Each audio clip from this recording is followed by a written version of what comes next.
our pilgrimage visited the campus of the University of Alabama. Arthurine Lucy briefly enrolled and integrated that school in 1956, only to be expelled for her own safety. Gathering at the doorway of Foster Hall, we learned that on June 11th, 1963, Governor Wallace stood at those doors at the hall in a grandstander's attempt to halt the enrollment of two black students, Vivian Malone and James Hood.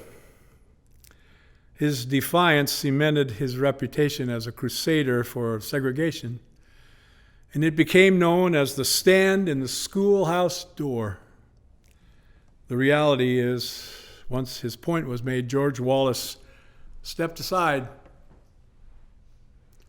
and the students peacefully walked by him. They were enrolled, and the university was finally integrated. And we were then told, as we were standing there, that where we were standing is now known as the Malone Hood Plaza. And behind us was the Arthurine Lucy clock tower. And we all turned to see what the right side of history can look like. A few hours after Wallace stepped aside, President Kennedy addressed the nation. "This country is founded," he said, "on the idea that the rights of all are diminished when the rights of one citizen are threatened. We are confronted primarily with a moral issue. It is as old as the Scriptures and as clear as the American Constitution. The heart of the question is whether all Americans are to be afforded equal rights and equal opportunities, whether we are going to treat our fellow Americans as we want to be treated. This nation, for all of its hopes and all of its boasts, will not truly be free until all of its citizens are free. We face a moral crisis. A great change is at hand. And though a change may have been at hand, the day was not over. In Jackson, Mississippi, Medgar Evers, a married father of three, 37 years old, a World War II veteran, State Field Secretary for the NAACP, drove home after watching the president's speech. He pulled into the carport. For safety, the house was designed with only a side door. That night, Evers went to the back of the car to remove some T-shirts.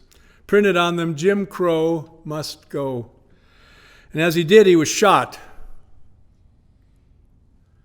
by someone hiding in the bushes across the street. Rushed to the hospital, he was refused entry because of his race. Eventually, he became the first African American admitted to an all-white hospital, a distinction coming too late to save his life. He was buried on June 19th in Arlington Cemetery with full military honors before more than 3,000 mourners. The killer was arrested, acquitted by an all-white jury, blacks excluded because jurors were drawn from a pool of voters, and blacks were denied the right to vote. 30 years later, the killer was retried and found guilty of murder. The Evers family home is now a national monument, and when the pilgrimage visited, it was chilling to stand in the driveway and stare across the street to where the assassin hid and shot Medgar Evers like an animal. Man's inhumanity to man.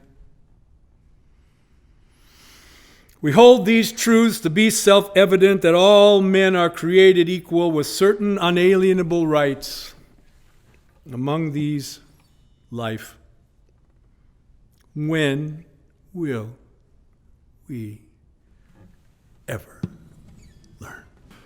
How many years must a mountain exist before it is washed to the sea? And how many years must must some people exist before they're allowed to be free?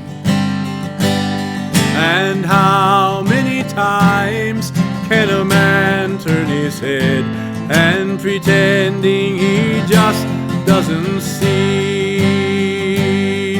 The answer, my friend, is blowing in the wind. The answer is blowing